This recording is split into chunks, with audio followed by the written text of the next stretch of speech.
Amis Verseau, bonjour, bienvenue pour cette guidance de mi-mai qui va couvrir les 15 prochains jours du mois de mai. Alors, cette guidance vient compléter votre horoscope, j'espère que vous l'avez vu, ou votre guidance sentimentale qui est sur cette chaîne. Et puis là, ça va nous offrir un petit axe de réflexion ou un éclairage particulier et complémentaire sur votre horoscope ou votre guidance. Alors bien entendu, ça reste général. Si vous voulez approfondir, n'hésitez pas à me contacter. Vous avez le lien sous cette vidéo.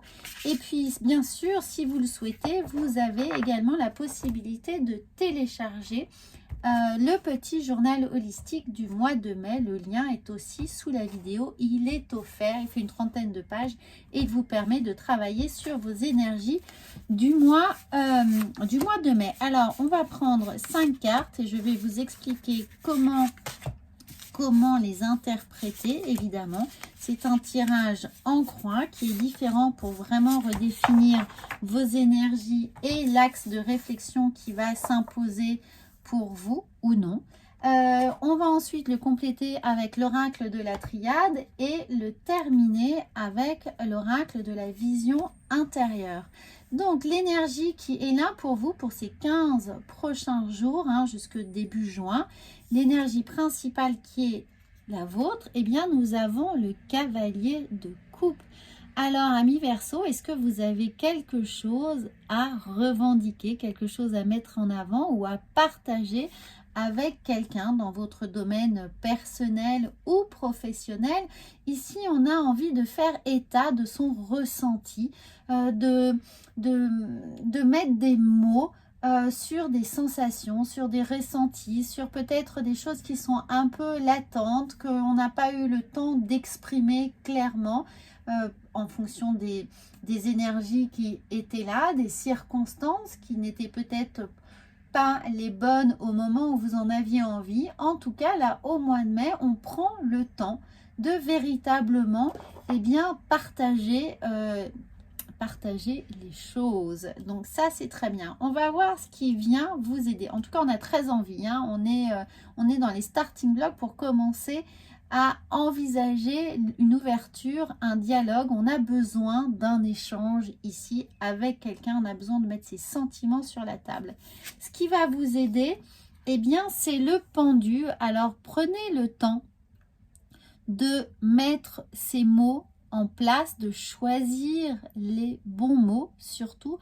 Ne vous précipitez pas, on a le cavalier de bâton, enfin le cavalier de coupe, le cavalier, on sent qu'on a envie, on est prêt, on est vraiment dans des très bonnes prédispositions pour le faire, mais peut-être faut-il bien choisir ses mots, bien choisir le moment et ne pas tout partager tout de suite, c'est-à-dire peut-être prendre le temps de mettre des petites pierres blanches sur le chemin et laisser l'autre comprendre petit à petit quelles sont vos revendications d'une certaine manière. Parce que là, on vient quand même demander une réponse, on est dans une attente de quelque chose, on a envie d'un retour, on a envie qu'il y ait un écho véritablement favorable à ce qu'on va dire. Donc là, le pendu, canalisez-vous. Vous voyez, on vient se recanaliser avec ses émotions pour trouver véritablement le bon mot, les bons moments et le faire à bon escient pour pas que ce soit comme ça lancé au vent et que finalement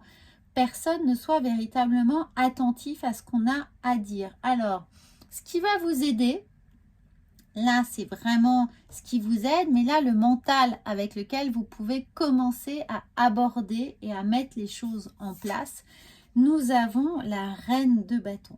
Quand je vous dis de mettre les choses en place, regardez. Alors là, c'est comme si d'un seul coup, vous imposiez à la personne de vous écouter. C'est-à-dire que c'est maintenant qu'il faut le faire. Vous ne lui laissez peut-être pas le choix. D'où l'intérêt de bien choisir ces mots. Là, vous avez envie de mettre la personne dans l'impasse face à ses responsabilités, face peut-être à son incompréhension. Il y a véritablement quelque chose qui est revendiqué ici et on se dit que c'est maintenant, avant cet été, maintenant qu'il faut crever l'abcès, maintenant que des vérités doivent être dites, énoncées, qu'on remet les choses au clair, qu'on repart sur des bonnes bases. Mais pour ça, prenez le temps, hein, prenez le temps de bien articuler votre discours, comprendre ce que l'autre attend également, quelles sont la meilleure façon pour vous de communiquer tous les deux, d'échanger, de trouver des moments propices, voilà, essayez de mettre un bel emballage sur ce que vous allez dire pour ne pas que l'autre se sente trop acculé avec ce qu'il doit répondre, hein, qu'il ait la possibilité de lui aussi avoir des alternatives, des portes de sortie, des moments de pause et qui ne se sentent pas derrière la barre des accusés. Alors, ce que vous ne devez pas faire, l'as d'épée. Alors, regardez cet as d'épée, eh bien, vous ne devez pas être trop piquant, hein, trop piquant. Vraiment, essayez de diluer le propos, d'y aller doucement, d'accompagner. Essayez pas avec les banderilles, hein, tout de suite d'accuser, de mettre le doigt là où ça fait mal, de tout de suite appuyer juste sur la blessure. Massez un peu autour des cicatrices pour attendrir les choses, attendrir peut-être une situation voilà, si vous avez une grosse réunion de famille, ne mettez pas d'entrée de jeu le problème sur la table, laissez les gens se détendre un petit peu, hein. Voilà, ça c'est prenez le temps, ami Verseau, c'est important. Et puis là où vous allez, bon bah c'est très bien. Si vous faites ça, vous allez vers le soleil, hein. Si vous prenez le temps de bien mettre l'autre en condition, quel que soit le domaine, hein, professionnel ou personnel. Si professionnellement vous avez des décisions un peu difficiles à prendre, vous avez des choses à dire, vous avez des gens à remotiver, ne pointez pas tout de suite du doigt leurs incapacités. Voilà, faites-le à l'américaine, mettez bien en valeur ce qu'ils savent faire et puis ensuite vous valorisez, là vous parlez un peu de ce qui est à optimiser, hein. Ce n'est pas un défaut, c'est un point de progression. Voilà, vous voyez un peu le discours qu'il faut tenir pour vous permettre d'arriver à ces soleils, d'arriver à cet épanouissement, à cet éclaircissement de situation qui semble nécessaire parce que émotionnellement vous êtes un peu coincé. Alors on va voir, en tout cas insatisfait, il y a un peu de, pas forcément de la frustration, mais il y a une attente, hein, une attente de l'autre.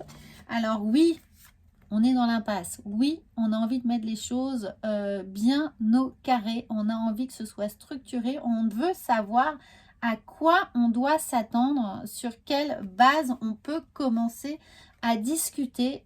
Donc prenez le temps avant d'attaquer. Je choisis l'attaque parce que même si c'est pas votre motivation, peut-être que de l'autre côté ça va être perçu comme une attaque. Eh bien, prenez le temps de préparer votre discours, de l'écrire, hein. Vous allez réaliser peut-être en l'écrivant qu'il y a certains mots qui nécessitent une petite modification pour que ce soit agréable, que ce soit une écoute, une entente agréable et un dialogue surtout où chacun va pouvoir donner son avis et que ce soit constructif. La loupe. Alors, la vision intérieure vous dit la loupe et on écrit. On est dans l'écriture et on prend le temps avec la loupe de choisir ces mots. Moi, j'adore vous tirer les cartes, les amis, parce que à chaque fois, ça vient exactement se synchroniser, quel que soit le jeu, quel que soit le tirage. Eh bien, on sent que l'univers, les énergies s'alignent pour confirmer des interprétations qui sont ici, cette lecture, et appuyer fortement les moments importants. Donc, je vous lis, observe la situation avec un peu plus d'attention, car une information cachée te sera bientôt révélée. Alors, plein soleil, c'est révélé. Donc, regardez, observe avec attention, c'est le travail du pendu. On prend le temps d'observer sous un angle différent les choses pour comprendre comment elles s'articulent. Est-ce que vous pensiez être évident ici? En fait, ça se passe un peu en dehors de votre propre vision des choses, de votre propre structure mentale, de votre propre façon ici de comprendre les choses, en dehors de votre compréhension. Hein. Il y a des choses qui vous échappent. Donc, regardez vos mots à la loupe, regardez la situation à la loupe, essayez de bien vous mettre également à la place de l'autre. Et en ouvrant ce dialogue, en laissant à chacun la possibilité de s'exprimer, et bien sûr, l'information qui vous manquait ou qui pouvait être à la base générer cette frustration, eh bien, elle va vous être révélée et tout ira beaucoup mieux. Tout va être éclairé, éclairci, avec une grande mise en lumière de vos potentiels émotionnels. Voilà les amis Verseau, j'espère que ça va vous aider. N'hésitez pas à commenter, à me dire comment ça résonne. Pour toutes les personnes qui découvrent cette chaîne, eh bien merci, je serais ravie que vous vous abonniez, bien entendu. Et je vous dis à très vite pour l'horoscope du mois de juin et la guidance sentimentale. En attendant, passez un très bon mois de mai. À bientôt!